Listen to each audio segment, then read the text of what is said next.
Harry, this is Chuck. Can you hear me? Hi, Chuck. Loud and clear. Okay. I think we're still waiting for a couple of folks. I think.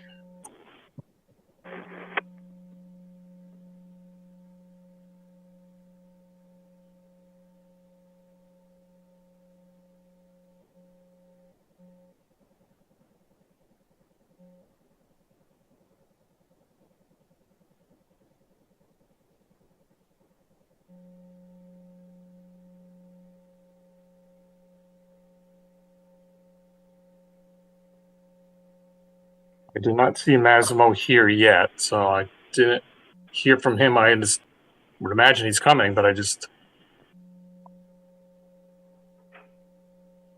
Harry, make Ari, Dave Nafis, and Ben Connor co-hosts. Sure.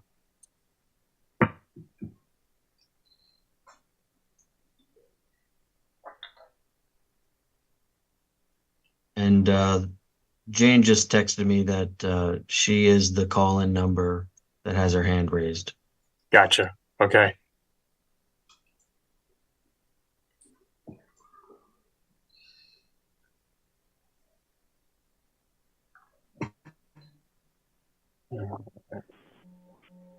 Hi, Harry. Hi, Jane. How are you? Welcome. Good. How are you? If you're in a quiet environment, I'll just leave you unmuted, but you can always mute yourself and just put your hand up and we'll unmute you further on down the line in the meeting. Sounds good. Okay.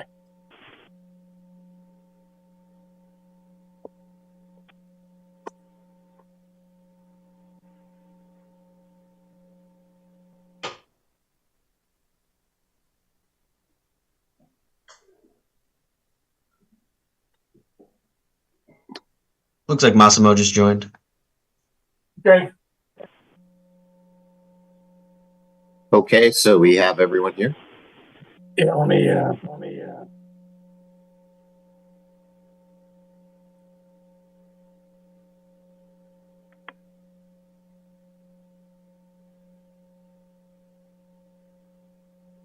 Okay, should be good. Okay. I'm here. Great. Thanks, Massimo. Okay, we'll call this meeting of the Branford Planning Zoning Commission to order. It is Thursday, April 4th, 2024. I have 7:03 p.m. I'll introduce members of the commission and staff. Joe Chadwick, commission member. Joe, are you here?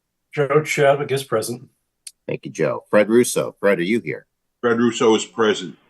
Joe Vayuso. Joe, are you here? Joe Vayuso here. Thank you, Joe. Marcy Pelusi. Marcy, are you here? Marcy Pelusi here. Massimo Liguri. Massimo, are you here? Massimo Liguri is here. Thank you, Massimo. Sharon Hutner. Sharon, are you here? Sharon Hutner is here. And our staff this evening is our town planner, Harry Smith. Harry, are you here? I am here. Our assistant planner, Evan Brynan. Evan, you here? Here. And our clerk recording secretary lurking out there is Michelle Martin. And I am Chuck Andrews, chair. At this point, I'll ask, do we have a notice of public hearing to read? Fred? Yes. Legal notice, Town of Branford. The Planning and Zoning Commission of the Town of Branford, Connecticut hereby gives notice of public hearings to be held on Thursday, April 4th, 2024 at 7 p.m. by remote technology to consider the applications listed below. Information regarding how to participate in the public hearings will be provided on the Commission's meeting agenda that will be posted on the town's website at least 24 hours prior to the meeting. Application 24-3.1, special exception for a car rental facility located at 4 Liesel Lane, AJGG Realty, LLC, in care of Paul Minchino, manager, applicant, and owner. At said hearings, all persons will have the right to be heard, Copies are on file in the Planning and Zoning Commission's office at the Planning and Zoning Department, 1019 Main Street, Branford, Connecticut, 06405. Written communications may be sent to the above address or to Planning and Zoning at branford-ct.gov. Branford Planning and Zoning Commission, C. Andres, chairperson. Chuck Anderson, thank you, Fred. I just will say one thing from the start. If anyone's here on the Regal Cinema PDD development, that's the 329 East Main Street, 325 East Main Street. That one we're going to continue to our next meeting, which is on April 18th. So we're not going to proceed with the public hearing with that one. We opened it at our last meeting. We weren't sure if we'd get to it this meeting, and the applicant did request that we continue it to our next meeting. So we won't be hearing that if you're here on that one. But with that, then we'll go follow our normal format for public hearings, which is that the applicant goes first, makes his presentation. After the applicant is done with its consultants or with it, who's ever presenting, we turn it over to the commission and staff. Typically have a summary of a staff report, open it up for questions, comments from commission members. And then when that portion is done, at that point, we have the public portion.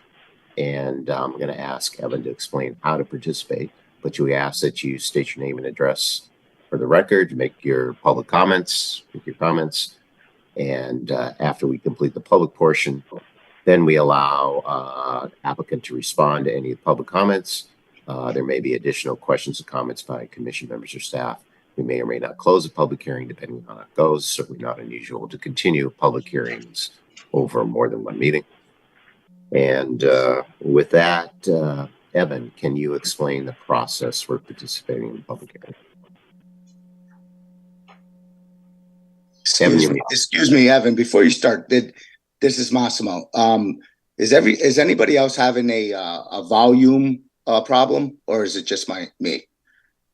Because you guys went down real low. Not here. Not here.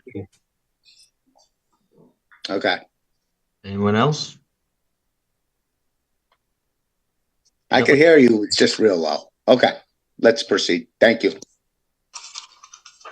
Sure. So if you're joining us today and you have a computer with the two-way microphone, down at the bottom of your screen, there's a raise hand button. Please select this if you'd like to participate in the public comment. You can also type in the chat that you'd like to participate. If you're dialing in by phone, you can press *9 to indicate that you'd like to speak. And we ask again that everyone please state their name. Recording in progress. Question. Chuck Anderson, thank you, Evan. With that, then we'll turn to our first public hearing item, which is a continued public hearing. This is Branford Real Estate LLC, care of Ariane Pravella, applicant and owner at 544 and 558 West Main Street. Special exception for a used car dealership. This is a matter that we have opened. We've had some discussions about, but it's been continued. And I understand that the applicant has some additional revisions I'd like to present with us. Is the applicant ready to proceed? Yes. You may proceed, Mr. Nates. Okay. So for the record, David Nafis, licensed professional engineer and land surveyor with Nafis and Young Engineers, 1355 Middletown Avenue in Northford, Connecticut. Let me know when your screen is up so you can see the plans. Is everyone able to see that? Yes. Yes. Okay. This is obviously the base plan. What we've done, we've made a couple changes based on the town engineers and the planner's comments. One of the comments was we've moved the fence to the inside of the retaining wall at the top. We will, in case the post in concrete sleeves, and it depends if Mr. Pravella wants to do a different type of wall, we may change that, as opposed to if he goes with a concrete wall, we could just put the fence right in the wall and bolt it to the concrete. Right now he's doing like a decorative nickel lock type wall where we'd have to put the fence just inside it. We're also going to install in the paved area, we're going to put in anchored wheel stops so the cars won't be able to roll over. They'll have the the wheel stops will stop the cars from moving forward. Well, let me see, where is, oh, and on one of the bigger things we've added, in these areas here, these small area here and these little random shape, these are very small depressed areas that Mr. Appleton, the landscape architect, had requested we put in. And what they're basically are, they're when water leaves the pavement, these little depressed areas will catch water and allow for the landscaping in that area to absorb that extra water. We've satisfied the town engineer with the drainage. They're going to infiltrate in this area. So we will have, just within the site, we will be reducing the runoff currently. And then when you add in any offsite improvements, that'll further reduce any runoff leaving the site for volume and intensities. Other than that, those are the big ones. Other than that, I can answer any questions if there's anything else somebody would want to talk to, but those are the major revisions that we made over the last couple weeks. Oh, and the other one of the other ones, we also removed the striping off here. Because this is just this area, we only show the striping in these areas where the required parking is. We didn't show them in these areas because that's just for car storage, even though the only reason why we showed them last time is just to show that a car will actually fit in those areas. But so to remove, just for clarity, we've removed them. So this area in here is just car storage and is not counted as part of any of the parking required for the site. Chuck Anderson, thank you, Mr. Nafis. Maybe at this point, I'll turn it over to Evan. Evan, I know you prepared a staff report on this, but I don't know if these are new revisions that just came in or what or how you'd like to address that. Yeah, I'll go through my staff report. They did submit some new stuff to us on Monday. I'll try to hit on as many of the things that I noted from that submission as well as part of the staff report. The original staff report had 10 missing or unclear items, questions I had. 6 of those items were related to the landscaping regulations. I'd like to go over those last. Of the remaining 4, I think the new revisions and the comments clarified all but one of those. And the one standard or question that I had was really a comment from myself about the northwesternmost parking space and the navigation in and out of that one. Thank you, Dave. That's actually not really a standard in the zoning regulations. It was more just a comment for myself.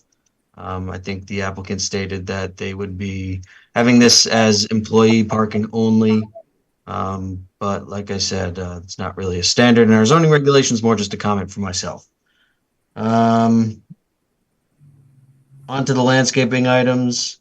The applicant confirmed that the fence, like you went over, would be at the top of the wall, not at the bottom. The staff report included determinations that I thought the commission would have to make for us tonight, or I'd like for the commission to make for us tonight.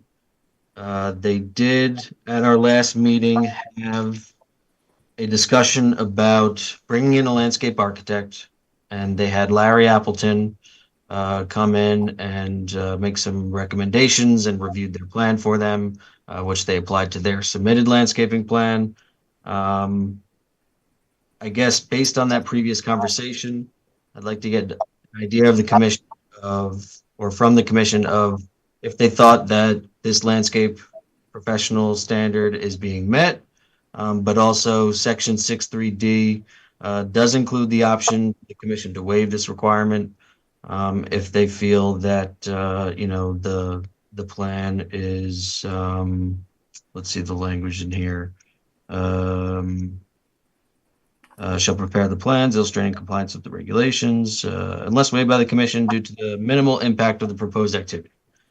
So that is a determination I'd like the commission to make tonight or to have a conversation about. The front yard landscaping requirement is not being met. I think given the nature and the size of the site, that might not be something that's possible to be met by these regulations. The side and rear yard landscaping requirements are also not being met. We have the landscaping beds that were moved from around the building now being proposed. I think they're 3 feet wide on the west side of the property. So we're not meeting the strict application of the side and rear yard landscaping either. That planting bed was also moved, I believe, based on a comment from one of our commission members. Next up, the greenbelt buffer requirements. That section does have an option for the option for either walls, grading, or a fence to be substituted for this greenbelt buffer. If the commission can waive this requirement, if they feel that the intent of the greenbelt buffer is being served by that fence. The applicant did update in its newest revision that would be a vinyl opaque fence after I recommended in the staff report. So that brings us to Section 6.3L, modification of landscape requirements. We have the front yard landscaping, side and rear, planting bed, and that greenbelt buffer. We would like the commission to make a determination on whether they'll be willing to waive full compliance with these requirements based on that section through the commission finding that excellence in landscaping design has been demonstrated by the applicant. And if they choose to do so, a condition can be prepared for an approval for our next meeting. Conditions or findings can also be prepared for the 2 other determinations as well. I think that is about it. The remaining items were all noted and seem to be in compliance outside of the landscaping regulations. I think most importantly, the town engineer's comments have been satisfied by the latest revision. I circulated his comments to everybody. So that's about it. So I'd like to have the commissioners maybe weigh in. Let me know if those 3 determinations are something they're willing to determine tonight, or if really I'd just like some direction on the conditions of approval for our next meeting. Chuck Anders, Chair. Thank you, Evan. Mr. Nafis, before we open it up for questions, comments from the commission, do you have any, you or your client having any, comments or responses to the questions or the comments made by Mr. Brining? Particularly there were mainly regarding, certain the landscape requirements. At this point, no, because these are the things Mr. Appleton recommended for us to do. He looked at the whole site. He asked us to put some trees along the front, even though there was supposed to be a landscape buffer along the front. But he saw with the nature of the business, he thought some trees with a little higher canopy would still give visibility without blocking any view of the site. But I would leave it up to his professionalism on design of the site. So other than that, I really can't say much other than that. Great. Thank you. I do see that your client has his hand raised, or did I see that, Evan? Yeah, Mr. Gravel, I think you can unmute yourself. Let me try clicking that. All right, Ari Pravala, the owner applicant. As you can see, we've done as much as work could be possible in this past 3.5 years. We didn't hold back on hiring, local professionals, although some weren't required, such as landscape architect. We still did, hire to do the best we can here. Couple other details here. The house is going down, so this is an old house, pretty much an eyesore. We did the asbestos abatement, so that's ready to be torn down. Will bring less traffic on the street, of course. That lot also had a curb cut, which we're taking out, so we're giving that away, which additionally will lower traffic as well. And although it wasn't a requirement by the town, but it was somewhat requested to join these two lots, I'm willing to do that as well. So those are a couple of things that we've done in the past. I just wanted to note. If there's any question, I'm willing to answer, but that's all. Chuck Kinscher, thank you. Do we have merger of the lots as a potential condition? I understood the owner is represented, he'd be willing to do that. Was that something that we had he had recommended or discussed at Evan hearing? Yes, hi, this is Attorney Ben Connor. I'm the attorney for the applicant. I can answer that. Yes, as a condition to it, we will merge the lots. That is something that we are agreeable to. And I think I saw in one of the staff reports that would be a condition to getting a CO from the town. Okay. Great. Chuck Kinscher, thank you. Thank you. Okay, then let's, any questions or comments from commission members or staff before we open up to the public?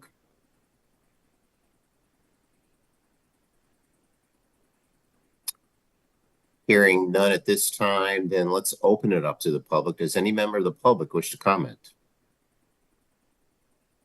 I think we did have one member joining us. Let's see. Yeah, I don't see anyone unless you're seeing someone, Evan. Just to reiterate, there's a raise hand button. You can select that if you'd like to participate. I believe the gentleman Robert had joined us looking to comment. I'm not sure if he would still like to do so. Yes, he would. Okay, where is he? Yep. Hello, I'm Robert Hedinger. Hi. Yeah, Okay. So that is a retaining wall you're building. I haven't been here last two meetings, so. Okay, sir, could you give us would you mind giving us your address? I'm sorry, I'm not hearing this well. Oh, would you mind giving us your address for the record? Oh, the 19 Bellevue Road. Oh, thank you. Branford. Sorry about that. So you're putting a retaining wall in the back towards the properties on Bellevue Road? Yeah, if someone could clarify that. This is you live in the back, is that correct, Mr. Henry? Correct. Okay. So I'm directly behind it, even though the map doesn't show it that way. Okay. So and whether that was a retaining wall and or some sort of what kind of barrier, that's your question, right? Yeah, that I'm like directly behind, where is it? Where it says, I think like 7 Bellevue Road. No, I'm more directly behind the existing house. Right here. Yeah, so I'm right about there. Yeah. Yeah. I can answer that. It's Dave Nafis again. Right now, currently there's an existing wall here that we're not going to touch. We're just going to add a wall here that's only about 3 feet high in this area right here. It's going to be far enough away that it won't disturb any of these trees. That's what we're trying to avoid. So we're going to leave a big buffer between the wall and the property line and the trees. And then on top of that wall, we're going to have like an opaque fence, a vinyl opaque fence. So you won't be able to see anything from your side from your property to the front. Okay, well, that's a lot better than the first plan. Yeah, because I know currently the soil, because of the topography, the previous owners of this property kept on having trucks dump dirt in, so dirt's like going into my yard now. So I'm concerned about when you start building the wall, make sure you pull the dirt up and not push it down more into the yard, which the pictures you would have seen that I sent today. Mr. Chairman, can I ask a question? Harry Smith, Town Planner. Certainly. Here. While Mr. Henninger is here, I noticed the fence doesn't seem to wrap around the corner of the paved area. I mean, there are plantings when you get, this is sort of almost a gap there. Is that right, or am I reading that wrong? I guess, directing my question to the applicant if, Yeah, our plan was to originally run it straight across, and then we're gonna put the plantings in this section. I mean, if it's a request, we can always put another section of fence here. That's gonna be, these plants will probably end up coming back a little farther, but we can always put a piece of fence there if that's what you'd like. I think that would probably be reasonable. Just, I mean, I know there probably is vegetation there, but I think that would be a reasonable thing to do for screening purposes, considering, it's a pretty high standard in the regulations about a residential district green buffer, and basically that's being replaced with the fence. I think probably makes sense to have a fairly contiguous screening of the developed portion of the site. Where this silt fence line is pretty much going to be all this area is going to be like the natural material back here. So you'll get a little screening. We could put a piece of fence if you come here, then you probably won't see anything beyond that. Yeah, I think that'd make a lot of sense to me. Thank you. Chuck Anders, Chair. Thank you, Harry, Ms. Mathis, Mr. Henninger. Are there other members of the public that wish to comment? I'm the only thing I'm concerned. Me. This is Mr. Henninger. I'm sorry. Yes, Mr. Henninger. What else? Those giant trees in the back of the property, which is right on my property line, and they're so old. They've been there all my life, and I'm 70. I'm just concerned about how they're gonna, if there's an issue, because I know they drop pretty large branches in my yard down. So is that anything that could be addressed, or that's something that you don't? I don't know. I'm just concerned because the trees are huge from my side. I guess from the upper side, people don't notice how really tall they are. I could probably answer a little. When we had Mr. Appleton out there, he looked at it and he told that's one of the reasons why we pulled everything away from the back line, is to try to avoid any kind of disturbance or any kind of interference with those trees. So he also, his recommendation is like as normal, from time to time, someone may have to look at it and see if there are any dead branches or something. Somebody would have to probably prune it back, but most of his recommendations on our landscaping plan were to pull everything away from those trees, so we're not touching the roots or anything like that. So the trees can just go on living as they are. Okay. They've been here a long time, so I suspect they probably will be here long after we're going. Thank you. Chuck Henninger. Thank you, Mr. Henninger. I see the applicant has his hands raised. Mr. Prevero, did you have additional comments? Mr. Prevero, excuse me. Yes, Arian Pravala here.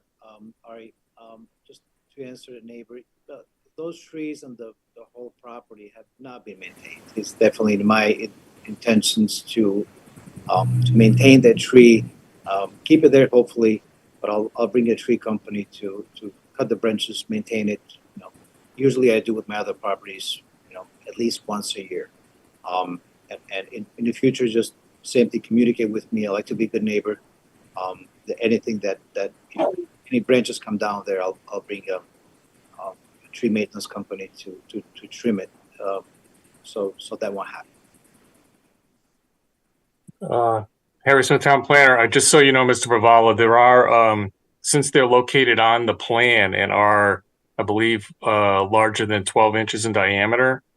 They're considered by the zoning regulations to be significant trees, so they can't be taken down without the permission of the commission, just so you're aware of that, even if they're diseased. So I mean, it's a process to do that. It's not very complicated. You just basically come back in and write for permission to the commission, but they just want you to be aware of that. Absolutely, and I do agree, and I do want a tree there. I'm just talking about maintaining the tree. Yep. Oh, sure. Yeah, trimming some branches on the other side, or looking at branches that are about to come down and just take care of them. Again, that tree property haven't been maintained in a while, so it does need a little cleanup. Obviously, I'm going to be doing extensive work. I already started with the house and asbestos abatement, so It is my interest for that tree to be there and not to fall, any branches not to fall on any of my cars.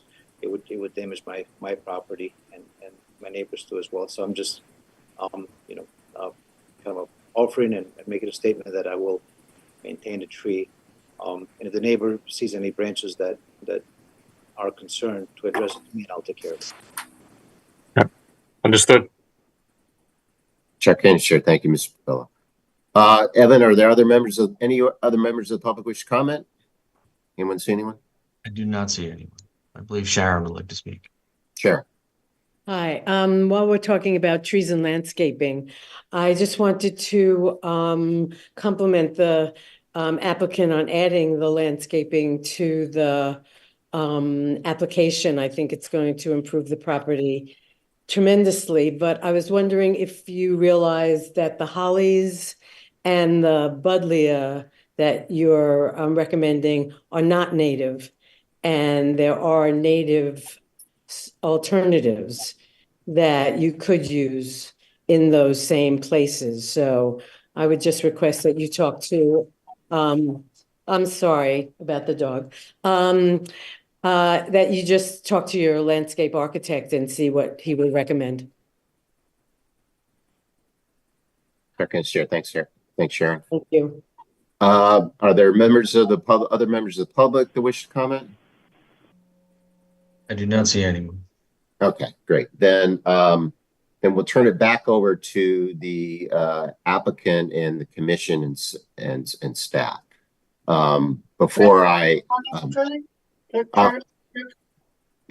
Marcy, absolutely. Yeah, well, go ahead. I want to commend them on hiring the landscape architect and, in comment about what Evan had mentioned about a front yard setback. This is pretty much a non-conforming property, and the fact that they're combining, I know the landscape architect, Larry, and I think he did a good job of balancing, what was really a non-conforming site and trying to save the mature trees and taking the areas to the east side, if that's, towards Bellevue. And those are areas that I think should be encouraged to be naturalized with native species. As far as a front yard buffer along the highway between the property with view sheds, I don't think it's in the best interest to be putting native plants there because, as you see along in front of the fire station, they often are not maintained and then it just looks very unkempt. So I'm a very large proponent of native species where they can abut large natural tracts. But in the case where it's between a border between the parking and the roadway, I think Larry's made the right recommendation to just have a canopy of trees and not trying to, add too much more planting. Although, I would, I don't see issue adding, a lower, ground cover that would be easy to be manicured and maintained there that probably couldn't be native because of the habits that they grow with. But I do appreciate, the growth in the plan as a result of their hiring the landscape architect. And, and because of that, in my opinion, deems it as excellence in landscaping, even though it may not fully comply to the side yard setbacks and so forth. He's done what he could to landscape the property in a pragmatic way to make the business work and have the site cleaned up, with the asbestos and all that. So that's just sort of my take on the landscape issue. Hi, Chuck Anders, Chair. Thank you, Marcy. Question about, I know Mr. Appleton prepared this and you showed it there, but I don't think we have an actual signed plan from him. Did you, how did we get this plan? I'm unclear about that. I can answer that. Yes. Ben Connor, again, attorney for the applicant. It was at one of our previous public hearings that it was suggested that at a minimum we consult with a landscape architect. So after making a few phone calls, we found Larry Appleton. We met with Larry at the site a couple times. We walked around the property with him, and he made a series of proposals and suggestions to us as he consulted with us on it. And those suggestions and proposals from him went directly onto the plans that you see before you. Okay, so Mr. Nafis put him on the plan after discussing it with him. Oh, okay. Okay. Evan, you had asked, for the commission, you're looking for guidance for commission. What can you review with us the issues that you need guidance for to prepare a staff report? The hearing's still open, I understand, but we'll have some discussion and then see if we need to ask the applicant any further information. That's why we're doing this now, as opposed to closing the hearing, because we have to close the hearing tonight. But what were your questions, Evan? I had the 3 determinations, all related to landscaping. One was the landscape architect use that you guys just discussed. The second was... Okay, and just so we can take care of this, the issue is, are we waiving the requirement for a landscape architect? And I guess the answer is we are willing to. The evidence is that a professional was consulted with, and the plan reflects his recommendations, although frankly it doesn't have a signature on it. I think that's what the testimony has been. Yeah, so, given that was a recommendation or part of a discussion at the last meeting, I didn't even know if that is something that's going to be required. But I just wanted to see what you guys would be most comfortable. Okay, so are we okay with, I guess you would say that we're waiving it then because we don't have the signed plan? Is that what you're looking for, or what? Yeah. Okay. Is everyone, just to go through, are we okay then? I guess technically waiving it because we don't have the signature, although we do understand that it does have, they did consult, which we recommended they do. So we're good with that. Is that sound right with everyone? Could I ask a question? Sure, Marcy. The regs right now don't say anywhere that if a landscape architect's consulted, that presumes excellence in landscape. That's a natural thing, right? Correct. No, there's sort of 2 things. One is, I think one requirement is you got to have a landscape, unless we waive it, you got to have a landscape architect prepare things. Well, that's not in the regs right now. An engineer can prepare it. Oh, I thought it was. No, that's something I've been proposing ad nauseum because I think it's so important. This is a perfect example of it. But the way I understand the regs now, they were not required to have a landscape architect, but they did in our recommendation because of some moves that needed, that were unique to the site. And I think that's, not to get into our regulation discussion, but it's difficult to have very specific regs when there's a lot of times it's difficult to have specific regs when there's numerous applications for those regs, and so that's why. Okay, see what Larry Larry is highlighting. So I think landscape professionals. I'm sorry. All right, my misunderstanding. But that's not a landscape architect. No, it goes on to say it has to be a landscape architect. Oh. And additionally, if there are existing trees, a landscape arborist.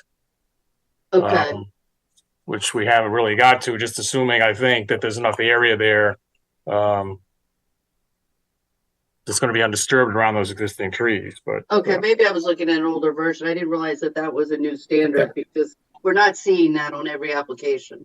No, we waive. You're right. Waiving it. So it's confusion around the waiving. So I'm clear now. Thank you for that. Okay. So we would technically be waiving it with the. I won't repeat myself. So we're good with that.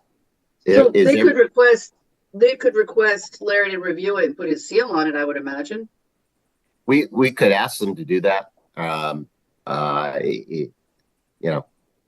mean, since he, whether he drafts the plan or, it's still his work because it's his consultation. So, I mean, to me, that would be the condition would be to have him notate that he prepared the recommendations for the plan. Well, do we want him to stamp and seal the plan, or do we want him to? Well, I don't know if Harry can tell me better now that he had the regs up. I mean, I don't know that he's required to stamp it, is he? Yeah. He could have his name on the plan. Well, I mean, technically, when you go to the requirements for a site plan in the back in the appendix, there is a requirement that the professionals involved that have licenses actually stamp, seal, and sign it. So, okay. So we do ask for that. But in this case, I think the applicant proceeded based on comment and advice from at least one of the commission members that they at least consult with a landscape architect. So if you waive the requirement for a landscape architect, then you don't have to worry about it. Right. At one point, we were about to waive it. I think it was a 3-2 vote. I mean, I think they did it so he should sign it. I guess that's my take, so that there's no confusion down the road that it wasn't prepared by one. Yeah, I mean, that's what the regulations require, sure. Yeah. I mean, I'm not trying to inconvenience the applicant any further. I think he's, done exactly what we asked him to do. So, but, I just think that would be good to be reflected. Well, is the applicant willing to have Mr. Appleton sign the plan? Sign the landscaping plan? We're willing to request him to do so and hope that he will sign the plan, for us, showing that. It's just, we did what was recommended from the commission before, which is hire him as a consultant to make the proposals that you see on the plans before you, and not, create a landscape plan and sign and stamp it like we're talking about now. So certainly, I understand the position of, well, he did the work, he did the plan, so have him stamp it, have him sign it to sign off on showing that he did the work and that there's no confusion on it later on, like Marcy said. But all I can say at this point in time is that we can request and ask him to do it and hope that he would follow through on it. But again, my position would be, we did what was asked from the commission. We hired him as a consultant and did a great job consulting to give us the proposal and make the plans that I think satisfy everyone at the commission and make a much more appealing and aesthetically appealing property that's there. And if I may, I mean, if he needs to somehow qualify or make a statement on the plan as to, that, I think that's useful as well.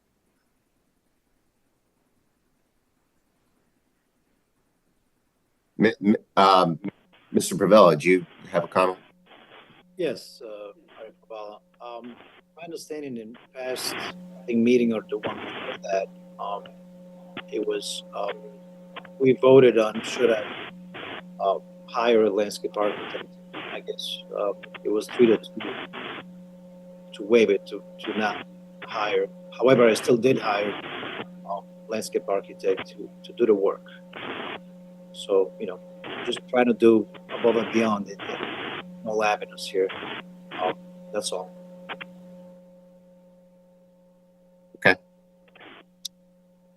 Okay.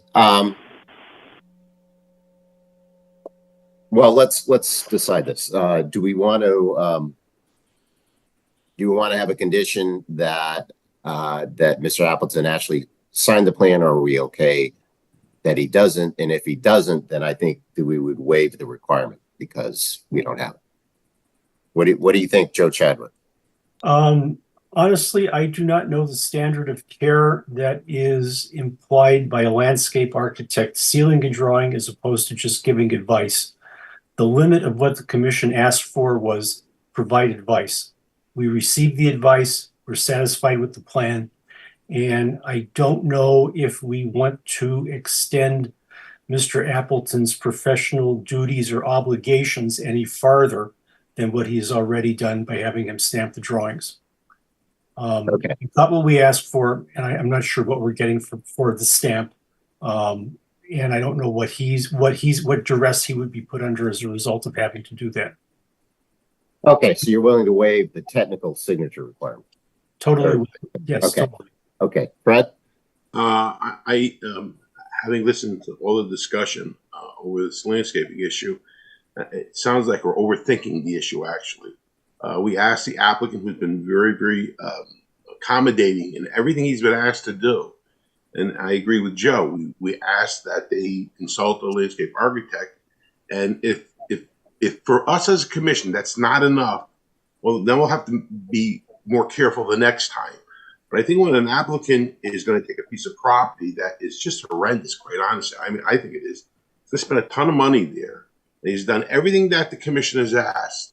And you know, the amount of landscaping, it's not a mall. It's basically a small piece of property. I think he's been so compliant that as a commission, I think that's the least we could do is to waive the having a landscape architect sign. I'm not against that happening, but in this particular case, because he was directed to do a certain thing and never said I'm not going to do it or didn't do it. He did exactly what we asked him to do. I think we have to be compliant with what we said. We have to be consistent with what we said. So I agree with Joe.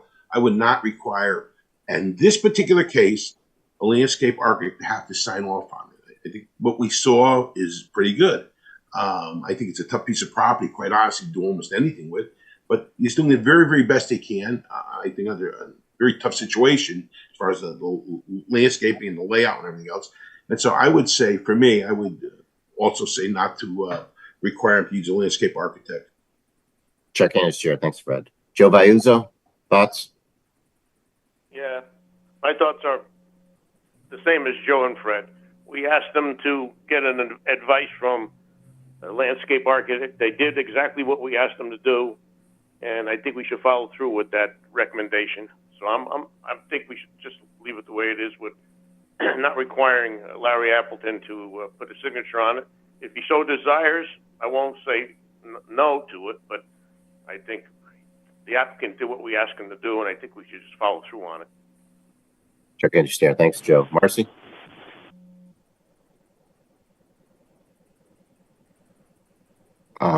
Marcy,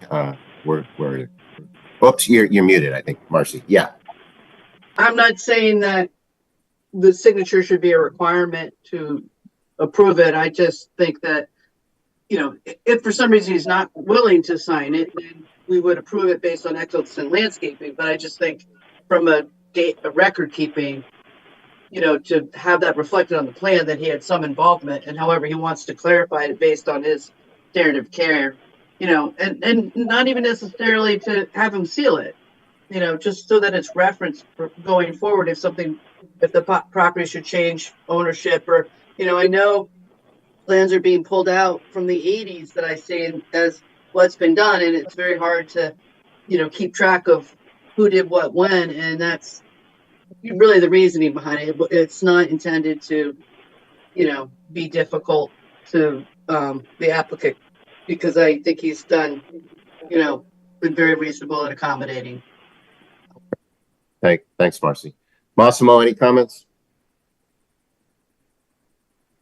Yeah, just that, I feel the same way as everyone else. I think that, if I would think if you ask the architectural landscaper to put a signature on it, he just might as well put a seal on it, which means it's probably going to end up costing the applicant a little bit more money and time.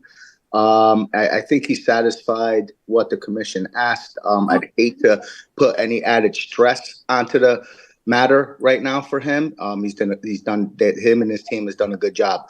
And I think that maybe in the future, we should definitely ask for, a sealed and signed landscape design. Okay. So that's my comment. Thank you. Thanks, Massimo. Sharon, thoughts, comments? Yeah, I just agree with what Joe and Fred was saying, is that this applicant did what the commission requested of him and is improving the property. And the vote was to waive the requirement. So I think that it should just stand the way the commission voted it to. And I would just like to reiterate again, just trying to get some more natives on the property. So Great. Thank you. Thanks, Sharon. Okay, yeah, and I agree. Again, the narrow question here, all we're trying to do is give guidance to Evan when he prepares the conditions, or do we have to include a finding of waiving? And I think absent the actual signature by Appleton, then the answer is yes. So, and for everyone else, reasons everyone said, yeah, I'm okay with it then. So then let's move on. Evan, you asked, there are 3 other landscaping questions. We have to waive, you want to just review, it was the front, the side, what were they that we would have to waive on the basis of excellence in landscaping design? Sorry about that. Let me pull up the regs once again. 6.3I. So there are 2 questions. One is what is it they don't comply with? Was it the front side, rear? What was it? And number 2, what is the basis for which we can waive those? And I think we know the answer. It's the excellence in landscaping design. But what are the specific? I think there was a fence in lieu of the buffer, but just review with us again so we make sure we know what we're recommending to you. Sure. It was the front yard landscaping requirement, the side yard landscaping requirement on one of the sides. They satisfy it on the eastern side, the rear yard landscaping requirement, and the green belt buffer requirement. However, the green belt buffer requirement does have the option for fence, walls, or grading to be determined to satisfy the green belt buffer requirement. If the commission determines that it captures the intent of that regulation, and then also, yeah, that's it. Sorry, those 4 things. Okay. So I guess the vibe that we're getting is that it's a difficult site. They're doing a lot of improvements. They had a professional, recommend these, given the use. It's a used car, and it was professionally designed so that for the front, rear, and side, we could, based on the professional advice, probably make that in good faith a finding of excellence in landscaping design. And the green belt buffer, the fence is an option, and then it appeared appropriate under the circumstances. Anyway, that would be one way to look at all those. But do people agree with that? Because that's what we'd end up voting on, I would think, if we went that way. Joe Chadwick, what do you think? I think that is probably the clearest and simplest route. Okay, great. Fred? I agree. Okay. Joe Vayuso? Yeah, I agree. Marcy? I agree. Massimo? I agree also. Sharon? I agree. Okay. And Evan, were there other questions that were outstanding that you were looking for advice from the commission before you prepare your final recommended resolution? No, like I said. Okay, then we hadn't closed the public hearing because who knows, someone would have asked a question and we did hear some questions. But I think at this point, we can probably close the public hearing. Are there any further comments by the applicant? Hearing none. Any further comments by the commission members or staff? Okay, then we'll close this matter as a public hearing. This is something that we basically, we did discuss at our sort of informal deliberations. My expectation is that Evan will prepare a resolution of approval with conditions that we've discussed and findings, and that we would vote at that at the next meeting. So that item number 1 is closed as a public hearing. So thank you very much, everyone. Thank you so much to the commission. Yes. Okay, so that is item number 1.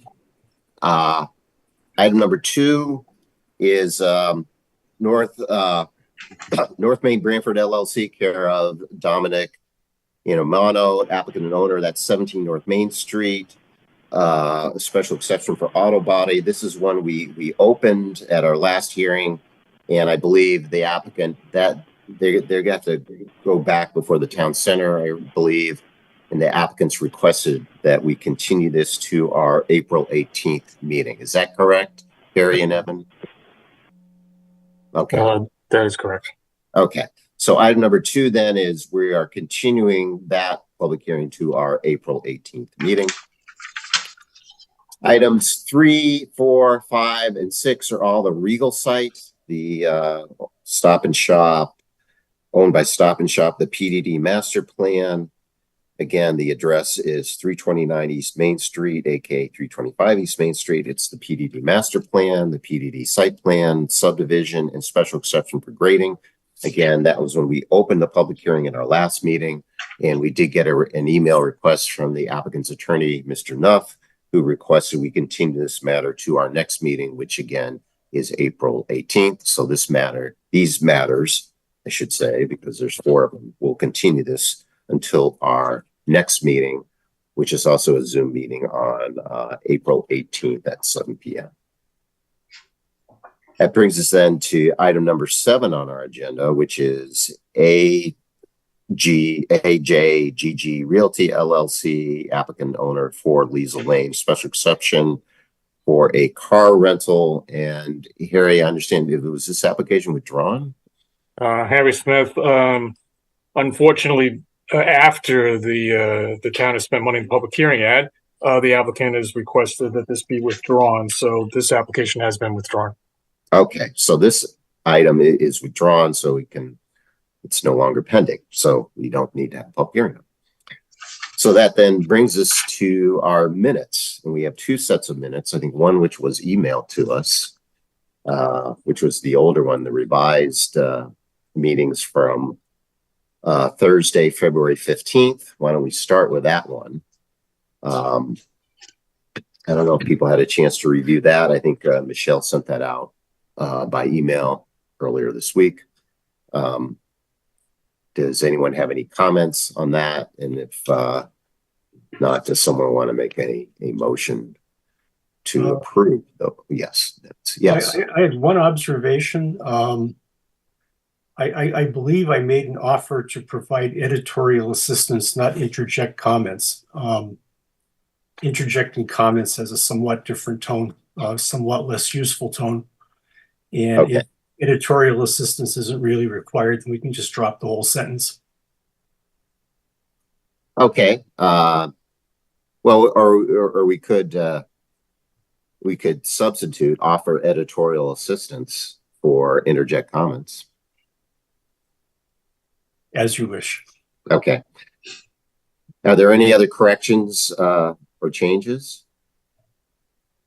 Okay. Someone make a motion to approve the minutes with the substitution of, instead of Joe Chadwick volunteered to interject comments, to strike interject comments and substitute offer editorial assistance. With that change, someone make a motion to approve the minutes. Fred Russo Chadwick will make that motion. Okay, we'll give the motion to Fred, the second to Joe. Any further discussion? All those in favor, Joe Chadwick? Chadwick is in favor. Fred Russo? Fred Russo is in favor. Joe Vayuzo? Russo in favor. Marcy? Marcy's in favor. And chair is also in favor. Okay, so then the second set of minutes was our Thursday, March 21st, 2024 minutes. Anyone have any comments or corrections to that? And if not, does anyone want to make an appropriate motion? Chadwick will make that motion. Joe Chadwick makes a motion to approve the Thursday, March 21, 2024 minutes. Is there a second? Fred Russo will second that. Second by Fred. Any further discussion? All those in favor, Joe Chadwick? Chadwick in favor. Fred Russo? Fred Russo in favor. Joe Vayuzo? Joe in favor. Marcy? Marcy's in favor. And chair is also in favor. Okay, then. So then that brings us to correspondence. Anything, Harry? Hang on one second. I don't think there is.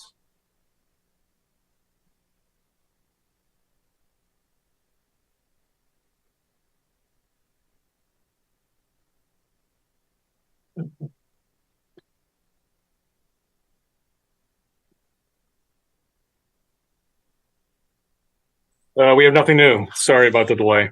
Great, no problem. Great. So no correspondence. And then as for old business, we have, there's 2 items. They're on one site, so we'd hear them together. And we haven't scheduled a public hearing for that. There's still, I think, before the town center on that one. But we will schedule a public hearing, I think, under the normal procedure whenever it's appropriate. Probably second meeting in May is what I think your expectation is, Harry, but we'll see. Okay. And then that brings us to new business. Item number 1, we have a zoning proposed text amendment for to remove the 20 from Attorney Perito on behalf of Nuzzo Farms to delete the 20 event limit. So we'll have a public hearing on that. And then the next item, which is number 3, but I think it's really number 2, is an accessory apartment. We need to schedule a public hearing on that one, so we'll do that. And then that brings us into other business. And the first item, we have an interpretation of section 3.7.A 1, 2, and 3, definition of small animals. Who's gonna guide us through that? Jane Ellis, our zoning enforcement officer, is here tonight. She's calling in, but yeah, she'd like to take a few minutes and discuss this with you guys. Absolutely. Jane? Good evening, everybody. I would like some help from the commission. I had sent out a violation notice to a home in Branford that has 2 pygmy goats in their yard. I interpreted that as livestock. We have, if you look, I think I gave Evan a sheet that has 3.7A. The categories are dogs. And then the second one is horses, cows, pigs, sheep, and similar large animals, which includes in our definition also goats, horses, cattle, llama, emus, and ostriches. And the people have less than an acre. They have 0.17 per lot. And under our livestock regulations, it's a minimum lot size for one animal is 1 1/2 acres for the first animal, and then 1/2 an acre thereafter for each other animal.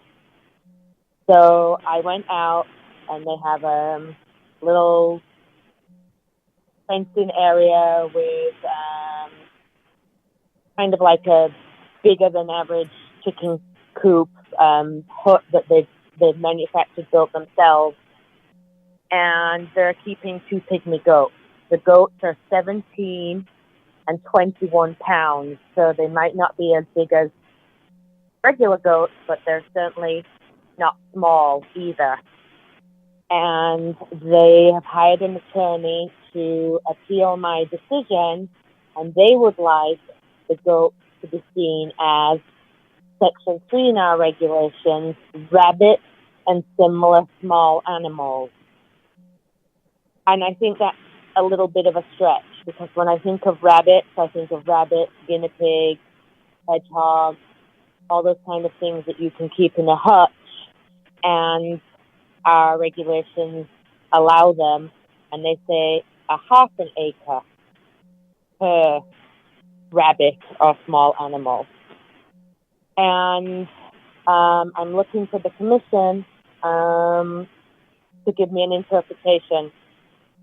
My interpretation, as I said, was there in our definitions that goats are included in the livestock definition. Goats obviously need more land to be able to run around, and this property doesn't have it. It has less than 3/4 of an acre, and we need 1 1/2 acres per livestock animal. Candace Chair, thank you, Jane. Evan, can you pull up that regulation again, 3.7A? Sure. Okay, so there's categories. What this is it's about keeping of animals in residential zones, and it divides them to various categories, right? Correct. So one category is dog, and there's, I think, 4 categories, right? Because it goes on to the next page. There's dogs, there's horses, cows, pigs, sheep, and similar large animals. And then there's rabbits and similar smaller animals. And then there's 4 is poultry, right? Chickens and other poultry. Correct. Okay. Okay. And so those are all allowed under, for in residential zones, depending on the acreage of the property and so forth and whatever. And so someone has pygmy goats, which I don't know what that is, but I guess it's a smaller goat. They're a small average goat, but they're still, these 2 that we're discussing are 21 pounds. Okay. And so you issued the cease and desist order, and there's been appeal to the Zoning Board of Appeals. Is that correct? There is, yeah. Okay. Before we go, the ZBA in April, I was looking for an interpretation from the commission. Okay. Okay. So that's so ultimately it'll be up to the ZBA whether they uphold your order or agree with the property owner, and it's ultimately their decision because that's the way things go. But I suppose we would want, your question is, hey, did I correctly interpret the regulations? The commission think I'm wrong, in which case maybe I withdraw my cease and desist or something like that. Well, my take of this was that if you look at the categories, and we know we can rule out dogs and we can rule out chickens. So it's either got to be 2 or 3. And the categories, it's either horses, cows, pigs, sheep, and similar large animals, or rabbits or similar small animals. And if you had to say, where would this goat, this pygmy goat, whatever would fit in, would it fit into 2 or 3? My reaction would be, it would be 2. Because it's like a goat this seems to be what this is: horses, cows, pigs, sheep, larger animals, and it's not a rabbit or similar smaller animals. So I would agree with your interpretation based on the way the categories that goat seems to fit in there. Now I don't know, maybe there's something unique about a pygmy goat, but I don't know. It seems to me closer to sheep than a rabbit, and therefore it goes within item number 2. So anyway, that's my take. I think if you look at our definitions also, Chuck, which is section 2 definitions, it actually says the word goat, livestock. And it has chickens, pigs, sheep, goats, horses, cattle, donkeys, llamas, emus, and ostriches. Okay, so the word goat is used animals. I mean, right. Yeah, I mean, I don't know. I mean, the word livestock isn't in, I mean, what they're claiming is that they come within 3.7A, the rabbits, since they have enough land to do, if it's a rabbit, they could keep it. They presumably have enough land for that, but they don't have enough land if it's in the larger animal category. Is that what their claim is? Correct. They would like it to fall into the rabbit and similar small animals, right, because then they would have the acreage. But again, my interpretation was rabbits and similar small animals would be rabbits, guinea pigs, hedgehogs. That smaller animals. Seem in the way that they're. I mean, I know there is a definition of livestock, and it comes in when you're determining a farm, but I don't know if that's directly relevant here, because the category doesn't use the word livestock, but I think it probably falls within that. But yeah, I'm just looking at the 3.7A, the other screen that's up there. Where does this fall within? And I think it comes within horses, that category versus small animals. Anyway, so those are my thoughts. Let's take around. Joe Chadwick, any thoughts? Yeah, I understand the interpretation based on the letter of the law, but I think it's an insufficient taxonomy to inform a decision. I see dogs that are way bigger than pygmy goats.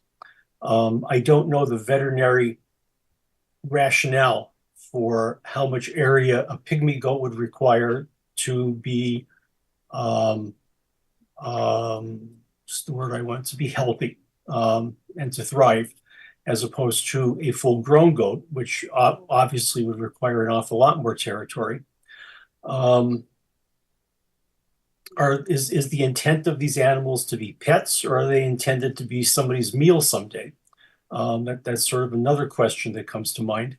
So I don't think from a regulatory standpoint we have enough criteria set up to make an effective decision. What we have in terms of letter of the law, I think, the correct judgment was made based on the letter of the law. But in terms of the actual intent and function of the law, I think we're on shaky ground. Thanks, Joe. I mean, they could apply for a variance too, even if they meet whatever. So, Fred, thoughts? Yeah, I think that the traditional definition, of livestock. And when I think of livestock, I think of a farm. I think of not a single goat as a pet, let alone a pygmy goat, but I think of a herd of goats or herd of sheep or whatever. And I agree with Joe. There are dogs that weigh 120 pounds. I mean, they're far greater in size. And so I think the real bottleneck here is the way the regulation reads. I think it reads for a very traditional, it's a very traditional definition of what livestock are, what a small animal is, and then they list, hey, here are the small animals. But there's contradictions in our own regs, and not that we've done a bad job on them, but people now have introduced pets, birds and things, because it gives them comfort, okay, whatever. So I think we've defined, and this gets crazy when I think about it. We've defined a rabbit as being a rabbit, or a goat as being a goat, and it conjures a certain image that it's big and it's a nanny goat and it's going to buck you with horns. Then someone comes in with a very small miniature version of that, much smaller than some of the smaller animals that are listed that are allowed.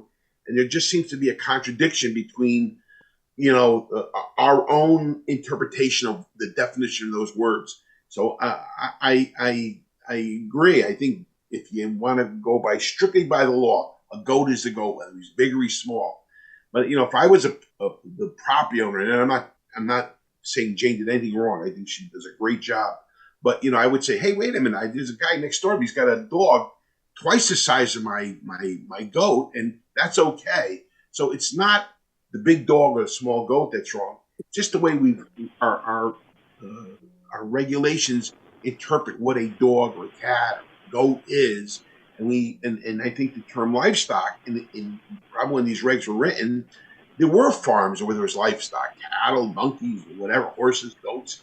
But we know that pigs, just for an example, could be 500 pounds.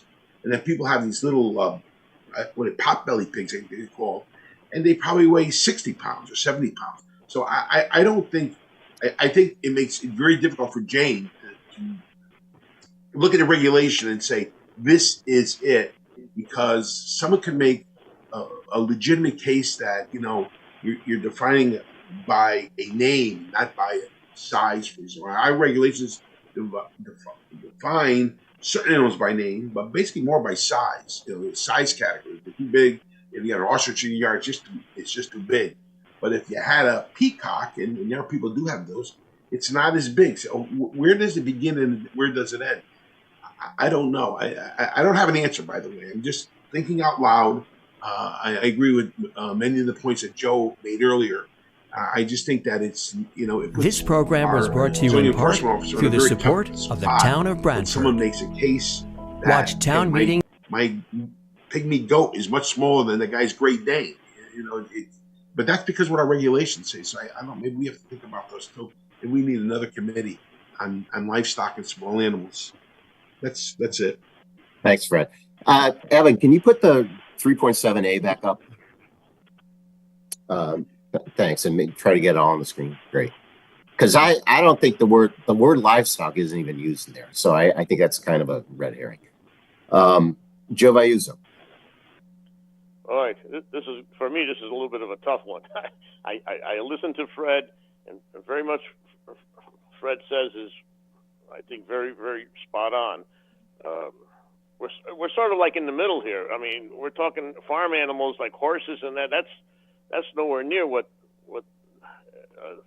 these animals are. And like Fred said, these are miniature goats, and they're 20 pounds, give or take, and that's even considered a smaller dog or something. I mean, boy, this is a tough one for me to put it in a category, and I can understand how Jane could be in this situation. I give her a lot of credit for this situation, but I don't think our regulations are more how can I say, in tune to come up with a definite answer here, because we go from a horse to a rabbit. I mean, what about in between? And very much thinking about, like you said, there are dogs that are much bigger than these goats are. So I don't have an answer for you guys. But I'm more in tune to be in agreement with what Fred has been saying, and that's all I can say right now. Sorry. Thanks, Joe. Thanks, Joe. Marcy? Do pygmy goats live in the house? You know, No, they live out. They live outside? Yeah, they have a pen and a wooden structure that they built for them. Right. So does the half acre provide enough space with the setbacks for the structure and the, to support an animal of that size? To me, that's how I look at the zoning question. And is there a noise consideration? Like if there were roosters or something, there's a, noise consideration, but you wouldn't be able to take a horse on a half acre and put a barn up and a fenced area to accommodate a horse. So I'm looking at it more from that standpoint rather than comparing it to an oversized dog in that regard. The rabbit reg makes sense because it's almost like the size of a chicken coop and you can fit it in the backyard like you could a small shed. But if, for me, I don't really know what a pygmy goat is or what have you, but is it something that's, you have just one? Do you have more than one? Is there a limitation, a number? At what point does it become a farming practice, or is it just a pet? I think if it were just a pet and you physically could fence and have enough area to accommodate the goat in the back of the house, then I'm, more apt to be okay with it. If it's, more than one and they can't, the half acre doesn't give you enough space, then I'm less inclined. So that's sort of where I'm trying to make the distinction on the size of the animal and the type of the animal, regardless of what the animal is. At what point does it become farming versus residential and need to be in a different zone? Thanks, Marcy. I will. Oh, Sorry, go ahead. Joe. Go ahead, Jane. I will say that it was the neighbors that brought this complaint, and they are an elderly couple, and they're very upset with the situation because obviously the goats are outside. I'm presuming they can hear them. I don't really know what that means, but and again, it's the minimum lot size for livestock, which again, obviously, pygmy goats do not like to live by themselves apparently, so you should always have a minimum of 2. So you're going back to parcel size, which, it's 1.5 acres if it passes a livestock animal, and then half an acre after that. So you'll be looking at a minimum of 2 acres, and they only have 0.71 acres. And then if it's a small rabbit, it's still a half acre for one rabbit, or similar small animals for the first 20,000 square feet of parcel and area, and one additional rabbit of similar small animal for each additional 10,000 square feet. So that's, that's where my regulations, that's what I had to work with. And that's why I'm in front of you guys, because the name still says goat, regardless of whether they're small. Dogs don't come into it, because if you look at the dog regulations, you can have up to 4 dogs, and that would be anything from a hot dog, sausage dog, to a 120-pound cane corso. So that's why I'm here. Okay, thanks, Jane. Let's just hear Massimo. Any comments? Yeah. I know we're not in the business of feelings, right? Pretty much, and our business is to make sure that the regulations are accounted for. The new thing, and Jane, that was one of the questions. Are the neighbors complaining, and what are they complaining about? I was recently at like a biggie, and I took a look at some pygmy goats, and they're super cute, and they're not very loud. Are they? Does this family have children? Is this the children's pets?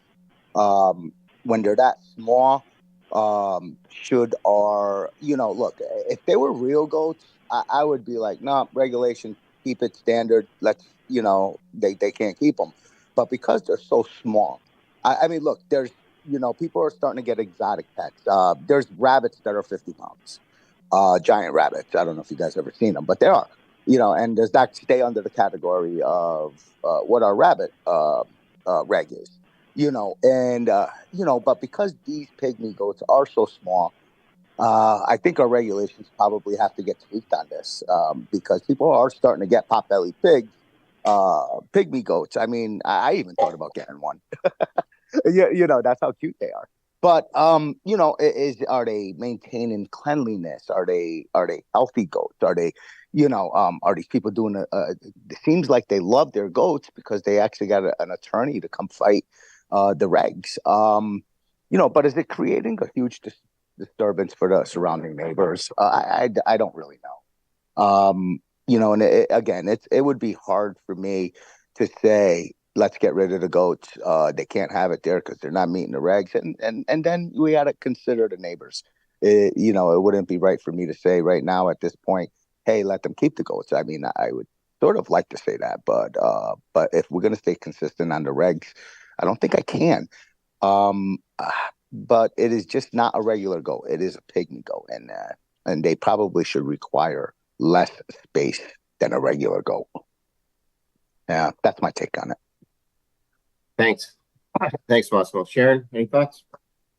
No, I just agree with the fact that, the regulations are very vague and don't really cover this particular animal. So I think it's a very difficult decision to make. Okay. Well, the ZBA will have to make it. Jane, I know, so you've heard of sort of a variety of opinions here. I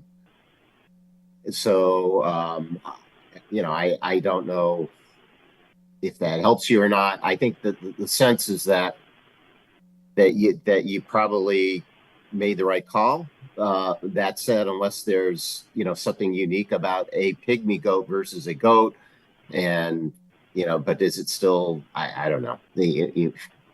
It's still a stretch, but anyway, maybe the ZBA makes that decision. But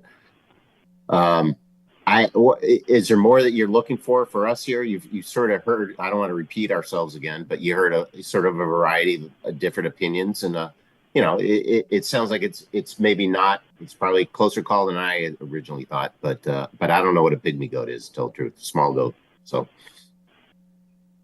any yeah. I appreciate everybody's input.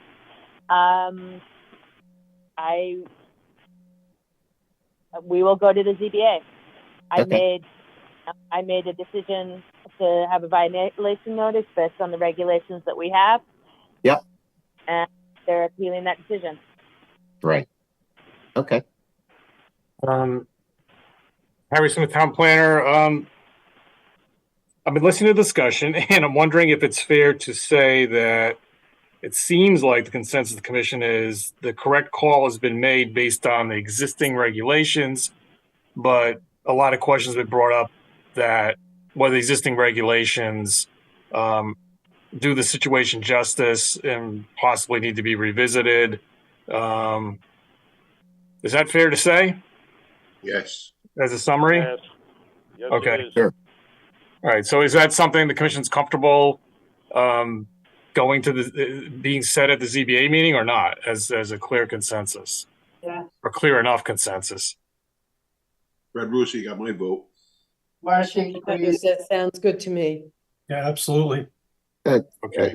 That's fine, although we don't know what the new regulation even says. No, I mean, it doesn't say anything to that situation. Yeah. What speaks to ZBA is the commission thinks Jay made the right call. And that's the interpretation right now is that Right. a goat's a goat.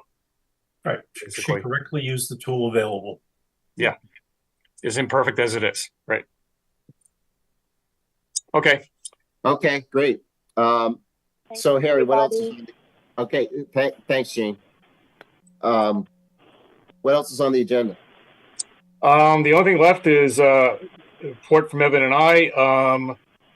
I have not been focusing on this for a variety of reasons, and I did make substantial progress on following up for the meeting the commission had, I believe in December, about the package of regulation issues that staff brought up to the commission. We think we have a special meeting on that. And I'd like to bring a draft package. I'm going to aim for the next meeting. I don't know if we're going to make it, but one item in there, I believe we promised the state we would try to get something through, is it's a mandated regulation change mandated by state law change by I think I said July or June. I think I said July in the letter that I ghost wrote for the first selectman. At the same time, I'll try to get the landscape committee at least launched in terms of having an initial meeting. But I don't expect that to be taking place for at least a few weeks. So I'm saying this partially to set some limits and goals for myself, just to keep you informed as well. So other than that, I don't think there's anything we really need to bring up tonight. Can you think of anything, Evan, that we're seeing? Okay.